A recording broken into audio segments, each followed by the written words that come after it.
artificial. Mas resumindo, você tem dois grandes pilares, duas grandes linhas, né? O aumento cognitivo e o aumento motor. E É assim como que se a coisa agora o vai. meu cérebro tivesse migrado para as tecnologias. Isso. Então, há 3.000 anos atrás, como você tinha menos essas coisas, era mais necessário Então, cérebro maior. você exatamente se armazenar. Tem uma coisa engraçada que assim, Aristóteles, ele tinha uma preocupação com as pessoas anotando as coisas, tá? Essa coisa da praça pública e tal, ele tinha essa preocupação. Mas a gente só sabe isso porque Platão escreveu. Ele tinha preocupação da galera não exercitar o próprio cérebro. Exato. Entendi. Exato. Mas a gente só sabe isso porque alguém não exercitou, entendeu? Então, Que bom. é lógico. No final, essa ideia de que o cérebro é o nosso verdadeiro sistema de produção de inteligência, na verdade, inteligência não é uma boa palavra, né? Mas de tratamento, de sofisticação no tratamento do mundo, é uma ideia ingênua. É uma ideia completamente ingênua. Por exemplo, existe quase um paradoxo, existe um fenômeno muito curioso, que é o efeito Flynn. O que é o efeito Flynn? Desde que se começou a medir sistematicamente a inteligência, no final do século XIX, ela vem crescendo. Uma pessoa com uma inteligência média do final do século XIX seria considerada rebaixada cognitiva hoje em dia. Por que isso vem acontecendo? Tem alguma coisa a ver com transformação biológica? Não tem escala de tempo para isso, é claro que não. É o quê? É a maneira como a gente enxerga as coisas. A maneira como a gente enxerga está ligada ao quê, em última análise?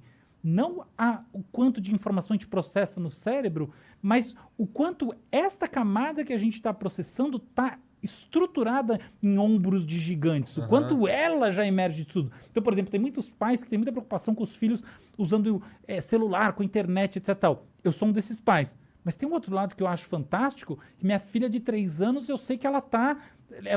por exemplo, ela já entende o conceito da internet, que, sobretudo no Brasil, né, que a internet sai do ar, entendeu? Ela entende perfeitamente, que é uma coisa que está no ar, que diferentes celulares apresentam o mesmo desenho, mas que eventualmente se ela sair de uma coisa que ela está assistindo, ou ela está na mesma conta, ou então ela vai precisar que alguém bote lá para ela. Então ela entende que não é simplesmente migrar para outro celular e continuar vendo, que não é um replicador, ela entende que tem algum gap ali no meio do caminho, mas ela entende que todos os celulares, enfim, a TV, tudo dá para você ver a mesma coisa, Ela porque a internet... sabe que é possível ver um desenho num retângulozinho preto. Exato. Ela saber que isso é possível já é um avanço absurdo. Não é total. Fora que agora com a internet e a gente tendo mídia pra caralho, a gente tem o poder de ter muito mais referência e a gente consegue tomar conclusões melhores que a gente só não conseguiria porque não tinha informação, ó, não tinha os ombros gigantes antes pra você tirar essas conclusões que agora é possível. Sim. Agora, certas coisas se tornaram óbvias, mas não foi por causa de um avanço da nossa biologia, mas foi um avanço social, né? Exatamente, eu concordo totalmente com o que você está Eu dizendo. só repeti o que você falou, de outra forma. Mas eu gostei mais do jeito que você falou. Ficou melhor. Mais direto, assim, mais preciso. Mas muito como bom. é que faz? Assim, então, calma aí. O que torna, por exemplo, eu diria que você é um cara mais inteligente que a média. O que tem diferente no teu cérebro, então? Eu não vou me colocar nessa posição, tá? Eu vou dizer o seguinte. Quem colocou foi ele, né? Tá, então eu não vou responder em primeira pessoa, Tá. porque eu tenho minhas dúvidas. Mas vamos lá. O que acontece é o seguinte. Existe um conceito que foi criado por um cara chamado Binet, que é sobre capacidades que se juntam e formam um fator que a gente chama de fator G, que é a sua inteligência geral. Do que é feita a sua inteligência geral?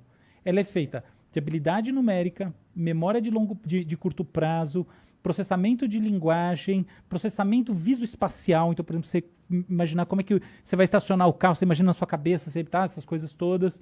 Esse tipo de coisa. A inteligência, como esse conceito, ela é mensurável. Então, efetivamente, os testes, para um teste de QI, eles medem alguma coisa e isso que é medido está correlacionado com o funcionamento neural, tá? Então, você tem, de fato, por exemplo, você faz estudos com eletroencefalografia, que são ondas na verdade, padrões elétricos do cérebro que a gente mede através de ondas, e a gente vê algumas assinaturas que têm a ver com essas medidas que são feitas no teste, tá? Então você faz o aplicativo, testa lá, papapá, aí você vê que tem alguma coisa na biologia que se correlaciona. A correlação não é muito precisa, tá? Mas existe algum nível de correlação, sim. Tá? Isso aí tá dado. Outra coisa é o seguinte, no mundo lá fora, você sai desse laboratório onde você fez testinho, papapá, existe uma questão que é a da adaptabilidade do sujeito.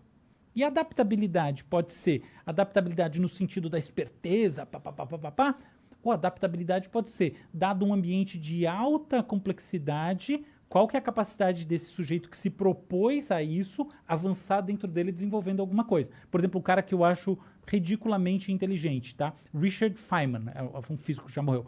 Assim, para mim, Tem um nome de cara inteligente. ele tem um nome, uma cara, um jeito, uma humildade, ele é tudo de gênio. Por exemplo, Fernando Meirelles, tá? O cineasta. É gênio total. Então, o que acontece?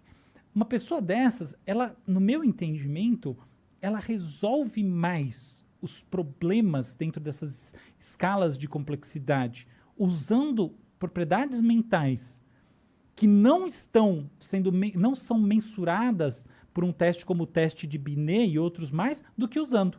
Não é que elas não usem, tá? Então, por exemplo, uma pessoa como essa começa a ter um problema de memória de curto prazo. Memória de curto prazo é decorar número, decorar coisa na cabeça, tá? Então, é importante para você processar. Tipo, você pensou numa coisa, numa outra coisa, como é que você articula entre elas? Tem que manter elas ali meio num loop, né? Pode crer. Então, beleza. Então, você tem um problema aí, você tem um rebaixamento, de fato. Então, não é que isso aí não importe. Isso é condição sine qua non. Acontece que, assim, você tem um tamanho de coisa, tem gente que tem memórias cavalares. Não é isso que vai determinar a primeira coisa. Então, você só precisa ter o básico, ou talvez um pouquinho mais que o básico. E a outra coisa é, isso serve para você fazer outra coisa lá dentro. E não exatamente fazer esse processamento. E até tem um negócio que dá uma boa indicação de que eu acho que as coisas funcionam assim mesmo. Hoje em dia, é muito mais fácil você pegar um computador e ele arrebentar numa coisa como essas do que ele arrebentar numa solução de problema livre. Problema livre ele não soluciona, até hoje a gente não tem isso aí. Então isso indica que, na verdade, existe O que é um algo, problema livre? um problema para o qual você não tem uma instrução que parâmetro. chegue a uma solução. É, isso, um parâmetro para responder. Entendi. Tá? É como se